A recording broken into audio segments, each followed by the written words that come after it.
तालिबान के विदेश मंत्री का भारत दौरा, देवबंद से प्रेस कॉन्फ्रेंस तक खुली बातचीत, अफगानिस्तान में महिलाओं की शिक्षा, पाकिस्तान संबंध और भारत के साथ उज्जवल भविष्य पर मुत्तकी के बयान। हेलो दोस्तों, नमस्कार। मैं हूं ईश्वरपाल सिंह। आप देख रहे हैं मेरा यूट्यूब चैनल इंडिया आजकल टीवी। अफगानिस्तान की तालिबान सरकार के विदेश मंत्री अमीर खान मुत्तकी की 6 दिवसीय भारत यात्रा ने नई दिल्ली से लेकर उत्तर प्रदेश के देवबंद तक चर्चाओं को जन्म दे दिया। यह पहला मौका है जब तालिबान सरकार के किसी उच्च अधिकारी ने भारत का दौरा किया है। मुत्तकी का यह सफर न केवल द्विपक्षीय संबंधों को मजबूत करने का प्रयास है, बल्कि अफगानिस्तान की आंतरिक नीतियों और क्षेत्रीय चुनौतियों पर भी रोशनी डालता है। यात्रा के दौरान मुत्तकी ने दारुल उलूम देवबंद का भी दौरा किया, जहां उन्होंने इस्लामी शिक्षा के केंद्र से अपने गहरे रिश्तों का जिक्र किया। वहीं नई दिल्ली में आयोजित प्रेस कॉन्फ्रेंस में महिला पत्रकारों ने भी हिस्सा लिया और तीखे सवालों से मुत्तकी को रूबरू किया। देवबंद दौरा, दारुल उलूम से तालिबान का ऐतिहासिक जुड़ाव। शनिवार को मुत्तकी उत्तर प्रदेश के सहारनपुर जिले के देवबंद पहुंचे, जहां दारुल उलूम देवबंद का दौरा किया। यह संस्थान 1866 में स्थापित हुआ था और इसकी जड़ें 1857 के प्रथम स्वतंत्रता संग्राम से जुड़ी हुई है। अंग्रेजों के खिलाफ मुगल साम्राज्य के पतन के बाद कई मुस्लिम संस्थाओं को बंद करने और विद्वानों को दंडित करने के बाद बचे विद्वानों ने इस मदरसे की नींव रखी थी। इसका उद्देश्य भारत को औपनिवेशिक शासन से मुक्त करना और इस्लाम की शिक्षा को संरक्षित करना था।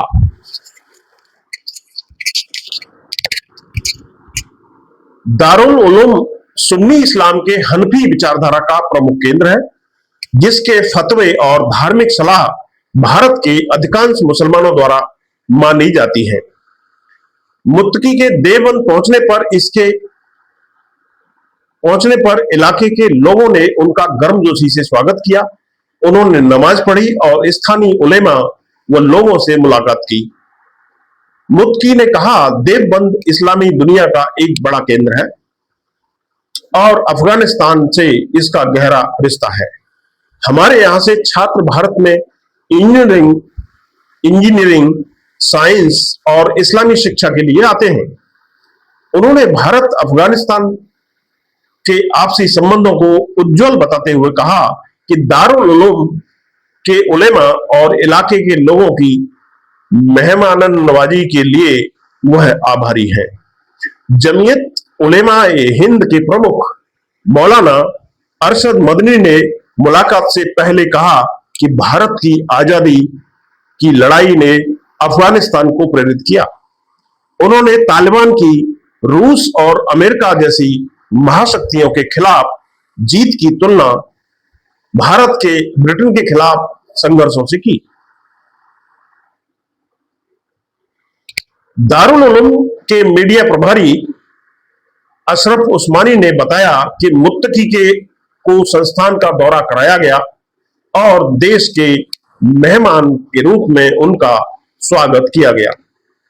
यह दौरा तालिबान और देवबंदी विचारधारा के बीच गहरे संबंधों को रेखांकित करता है।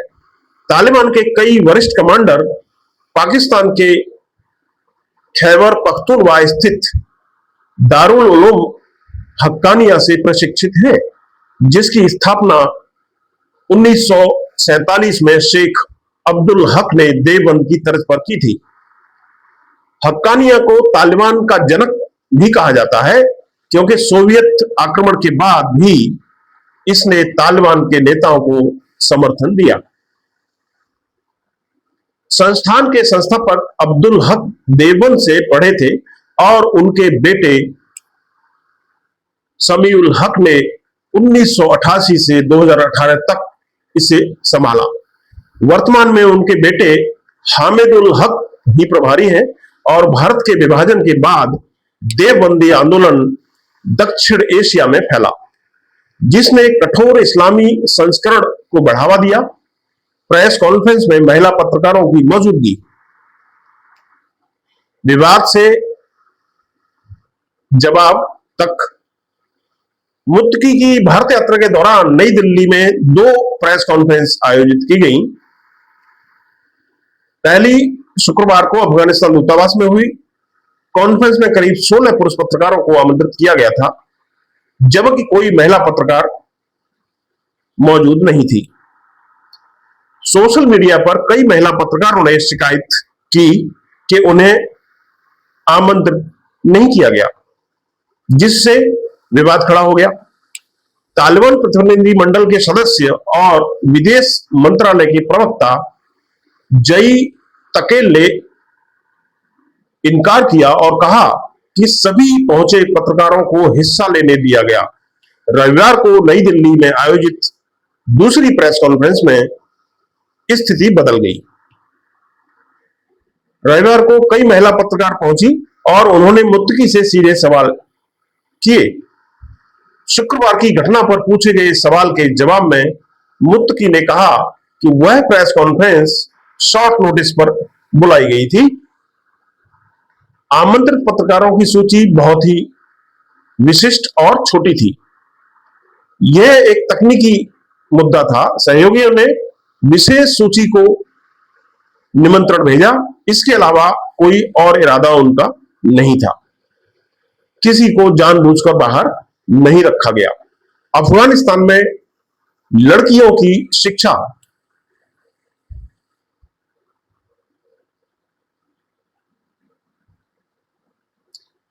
कॉन्फ्रेंस में सबसे तीखा सवाल अफगानिस्तान में महिलाओं और लड़कियों की शिक्षा पर था। एक महिला पत्रकार ने पूछा, आप देवबंद गए, वहां ईरान, सीरिया और सऊदी अरब जैसे देशों में महिलाओं को स्कूल और कॉलेज जाने से नहीं रोका जाता है, जब अफगानिस्तान में ऐसा क्यों है? महिलाओं को शिक्षा का अधिकार कब मिलेगा? मुत्तकी ने जवाब दिया, अफगानिस्तान के उलेमा, मदरसों और देवबंद के साथ संबंध दूसरों से ज्यादा गहरे हैं। शिक्षा पर विस्तार से बोलते हुए उन्होंने कहा, हमारे स्कूलों और शैक्षणिक संस्थानों में 1 करोड़ छात्र पढ़ रहे हैं, जिनमें से 28 लाख महिलाएं और लड़कियां शामिल हैं। धार्मिक मदरसों में स्नातक स्तर तक की शिक्षा उपलब्ध है। कुछ खास हिस्सों में सीमाएं जरूर हैं, लेकिन इसका मतलब यह नहीं कि हम शिक्षा का विरोध करते हैं। हमने इसे धार्मिक रूप से हराम घोषित नहीं किया है, बल्कि दूसरे आदेश तक इसको स्थगित जरूर किया है। पाकिस्तान से संबंध और शांति की अपील और दूसरे विकल्पों का संकेत। पाकिस्तान के साथ संबंधों पर मुत्तकी ने कहा कि तालिबान सरकार अच्छे रिश्ते चाहती है और बातचीत के द्वार खुले हुए हैं, लेकिन उन्होंने चेतावनी दी कि अगर पाकिस्तान शांति नहीं चाहता तो उसका अफगानिस्तान के पास और भी कई विकल्प हैं। पाकिस्तानी लोग अफगानिस्तान के साथ में अच्छे संबंध चाहते हैं। समस्या कुछ खास तत्वों से है जो हालत बिगाड़ने की कोशिश कर रहे हैं। हम अपनी सीमाओं और लोगों की रक्षा करेंगे। उन्होंने हाल के एक ऑपरेशन का भी जिक्र किया और बताया कि कल रात का ऑपरेशन सफल रहा। कतर और सऊदी अरब ने जंग रोकने को कहा और हमने रोकी। स्थिति फिलहाल नियंत्रण में है। अफगानिस्तान आजाद है और शांति के लिए प्रयासरत है। भारत में दूतावास पर नियंत्रण। एकजुटता का संदेश। मुत्तकी से पूछा गया कि भारत में अफगानिस्तान दूतावास पर किसका नियंत्रण है। उन्होंने स्पष्ट कहा, दिल्ली का हमारा दूतावास पूरी तरह से हमारे नियंत्रण में है और यह अफगानिस्तान की सलाह पर काम करता है। यहां काम करने वाले हमारे साथ हैं और कोई समस्या फिलहाल नहीं है। अफगानिस्तान में पिछले शासन के लोग उनकी सरकार के साथ हैं, लेकिन हमारे लोग एकजुट हैं।